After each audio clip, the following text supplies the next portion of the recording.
नमस्कार दोस्तों, मेरे YouTube channel CK Sharma tech point पर आप सभी का स्वागत है। तो दोस्तों, आज के इस वीडियो में जानेंगे कि आप घर बैठे जाति, आय, निवास प्रमाण पत्र के लिए आवेदन कैसे कर सकते हैं। आपको ब्लॉग जाने की कोई ज़रूरत नहीं है और ना ही एक रुपया आपको खर्च करना है।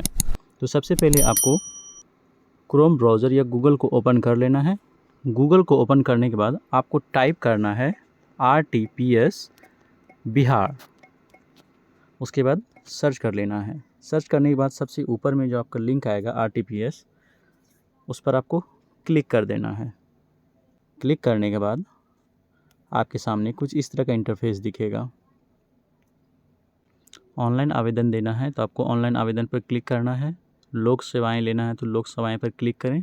सामान्य प्रशासन विभाग के बारे में जानकारी चाहिए तो सामान्य प्रशासन विभाग पर क्लिक करें। अगर आपको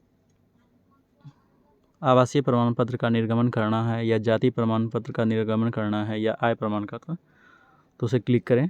तो मुझे जाति प्रमाण पत्र का निर्गमन पर क्लिक करवाना है, ठीक है, यानी कास्ट सर्टिफिकेट बनवाना है, तो उस पर क्लिक करेंगे। क्लिक करने के बाद आपसे पूछा जा रहा है कि आप उसे अंचल स्तर पर करवाना चाहते हैं, अनुमंडल स्तर पर या जिला स्तर पर। तो मैं यहाँ पर अंचल स्तर पर करवाना चाहता हूँ, पहली बार आवेदन कर रहा हूँ, तो उस पर क्लिक करूँगा। क्लिक करने के बाद आपके सामने कुछ इस तरह का इंटरफेस खुल कर आ जाएगा। तो यहाँ पर आपको बड़ा ध्यान से आपको फिलअप करना है। तो यहाँ पर पूछा जा रहा है लिंग, तो आप स्त्री या पुरुष जो भी हैं उसे फिल कर लें।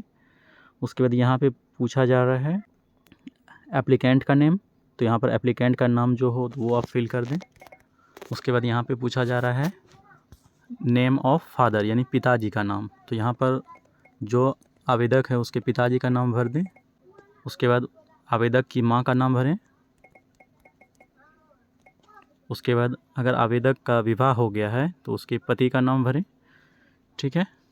उसके बाद यहाँ पर हिंदी में भी भरना है आवेदक या आवेदिका का नाम। उसके बाद आवेदक का पिता का नाम भरें। उसके बाद आवेदक का माँ का नाम हिंदी में भरें। उसके बाद आवेदक का अगर विवाह हो गया तो उसके पति का नाम भरें, ठीक है। उसके बाद उसके नीचे आपको आवेदक का मोबाइल नंबर दे देना है, जिसमें कि OTP वगैरह या मैसेज वगैरह जाएगा, या जैसे कि आप जाति या आय बनवा लेंगे तो उसका डाउनलोड का डायरेक्ट लिंक चला जाएगा, ठीक है। तो यहाँ पर मोबाइल नंबर दे दें और आवेदक का ईमेल आईडी अगर है तो वो भी दे दें। ईमेल आईडी दे दीजिएगा तो अच्छा रहेगा, ठीक है। ऐसे कंपलसरी नहीं है लेकिन दे सकते हैं। उसके बाद यहाँ पर राज्य सेलेक्ट करने के लिए आ रहा है, तो यहाँ पर राज्य बिहार सेलेक्ट कर लेना है। उसके बाद ज़िला में यहाँ पर कई सारा ज़िला है, तो मुझे भागलपुर को चुनना है। तो यहाँ पर अगर आपका जो भी ज़िला हो वो आप सिलेक्ट कर लें। यहाँ पे बहुत सारा ज़िला दिखाया जा रहा है, वैशाली, सुपौल, सिवान, सीतामढ़ी। तो मुझे भागलपुर के लिए बनाना है तो मैं भागलपुर को सिलेक्ट कर लूँगा ज़िला में। उसके बाद अनुमंडल को आपको सिलेक्ट कर लेना है, यानी सब डिवीज़न। तो अनुमंडल मेरा कहलगाँव पड़ता है तो मैं कहलगाँव सेलेक्ट कर लेता हूँ। उसके बाद आपको प्रखंड सेलेक्ट कर लेना है, जो भी आपका प्रखंड हो उसे आप सेलेक्ट कर लें। यहाँ तक समझ आ गया। उसके बाद आपको यहाँ पर पूछा जा रहा है स्थानीय निकाय का प्रकार, तो आप ग्राम पंचायत से हैं या नगर निगम या नगर परिषद या नगर पंचायत। तो मेरा है नगर पंचायत, तो उस पर आपको क्लिक करना है। उसके बाद वार्ड संख्या जो आपका है वो आप वार्ड संख्या फिल कर दें यहाँ तक। उसके बाद नीचे में पूछा जा रहा है नगर पंचायत का प्रकार, तो यहाँ पर मेरा जो भी नगर पंचायत हो उसका नाम दे देना है। उसके बाद ग्राम मोहल्ला क्या है तो वो लिख देना है, ठीक है। उसके बाद डाकघर पूछा जा रहा है तो डाकघर आप फिलअप कर दें। उसके बाद आपसे थाना पूछा जा रहा है तो आपका जो भी थाना हो वो आप फिल कर दें, ठीक है।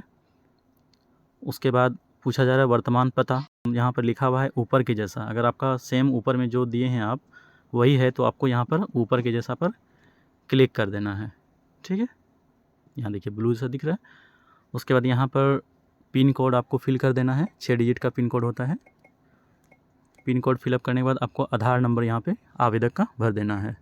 इतना करने के बाद आपको स्क्रॉल करके नीचे आ जाना है। यहाँ पर आवेदक का एक फ़ोटो चाहिए, यहाँ पे पिन कोड भी भर देते हैं। तो यहाँ पर आपको आवेदक का एक फ़ोटो दे देना है, तो मैं यहाँ आवेदक का एक फ़ोटो दे देता हूँ। तो यहाँ पर आवेदक का फ़ोटो यहाँ देखिए लिखा हुआ आ रहा है image size should be less than 350 KB, तो मैं इसे फ़ोटो बाद में अपलोड कर दूँगा। उसके बाद यहाँ पूछा जा रहा है पेशा क्या है आवेदक का, तो अगर आप स्टूडेंट हैं तो यहाँ पर छात्र पर सिलेक्ट कर लें, अगर सरकारी सेवा में हैं तो आप गवर्नमेंट सर्विस को सिलेक्ट कर लें, अगर आप निजी सेवा में हैं तो प्राइवेट सर्विस को सिलेक्ट कर लें, अगर आप व्यापार में हैं तो आपको व्यापार सिलेक्ट कर लेना है, अगर आप किसान हैं तो किसान में सिलेक्ट कर लेना है, गृहिणी हैं तो हाउसवाइफ में सिलेक्ट कर लेना है, अगर अन्य हैं तो अन्य पर क्लिक करें। तो मैं छात्र के लिए आवेदन कर रहा हूँ तो स्टूडेंट पर क्लिक कर देना है। उसके बाद आपको यहाँ पर वर्ग को सिलेक्ट कर लेना है, जो भी यहाँ पर आपका वर्ग हो उसे आप सिलेक्ट कर लें। अगर आपको वर्ग समझ में नहीं आ रहा हो तो मैं इस वीडियो के डिस्क्रिप्शन लिंक में इसका PDF दे दूंगा, आप उसे देखकर आप समझ सकते हैं कि आप किस जाति के हैं। को उसके बाद भी प्रॉब्लम हो तो आप कमेंट करके भी पूछ सकते हैं। तो यहाँ पर मैं अत्यंत पिछड़ा वर्ग सेलेक्ट करता हूँ। उसके बाद यहाँ पर जाति सेलेक्ट कर लेना है, तो यहाँ देखिए सेलेक्ट कर लिया, जाति का लिस्ट आ जाएगा। उसके बाद यहाँ पर उपजाति पूछा जा रहा है, तो उपजाति अभी शो नहीं हो रहा है तो छोड़ दें इसको। उसके बाद यहाँ पे जाति अनुक्रमांक यहाँ पे लिखा हुआ आ गया, उसके बाद उपजाति क्रमांक को ऐसे ही छोड़ दें। यहाँ तक करने के बाद यहाँ पर आपको आई एग्री का ऑप्शन आएगा, आई एग्री पर क्लिक कर दें। तो दोस्तों एक बार देख लेते हैं कि यहाँ पे कुछ छूटा तो नहीं है। तो यहाँ पे मैंने आवेदक का फ़ोटो नहीं दिया था, तो यहाँ पर चूज फाइल करके आवेदक का फ़ोटो दे देता हूँ। तो यहाँ पर देख सकते हैं 85 KB का है, तो मैंने यहाँ पर आवेदक का फ़ोटो दे दिया है। उसके बाद आपको वर्ड वेरिफिकेशन कर लेना है, नीचे दिया हुआ होगा ग्रीन कलर में, उसे वेरिफिकेशन कर लें। उसके बाद आपके रजिस्टर्ड मोबाइल नंबर जो आपका आधार कार्ड से लिंक है उस पर OTP आएगा, तो आप उस OTP मैसेज में आएगा उसे आप फिल कर लें। OTP फिल करने के बाद आपको वैलिडेट पर क्लिक करना है। जैसे ही आप वैलिडेट पर क्लिक करेंगे तो आपका आधार वेरीफाइड हो जाएगा।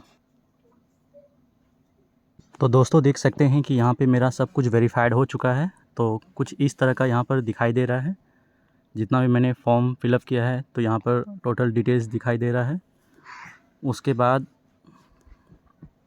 यहाँ पर बोला जा रहा है सबमिट करने के लिए, ठीक है। तो मैं यहाँ पर सबमिट पर क्लिक करता हूँ। सबमिट पर क्लिक करने के बाद आपके सामने कुछ इस तरह का इंटरफेस दिखेगा। उसके बाद इसको आप एक्सपोर्ट टू PDF के तौर पे डाउनलोड भी कर सकते हैं। यहाँ पर देख सकते हैं जाति प्रमाण पत्र हेतु आवेदन पत्र, इसमें सारा डिटेल्स दिखाई दे रहा है, ठीक है। यहाँ पर डेट भी दिखाई दे रहा है कि कब आवेदन किया गया है।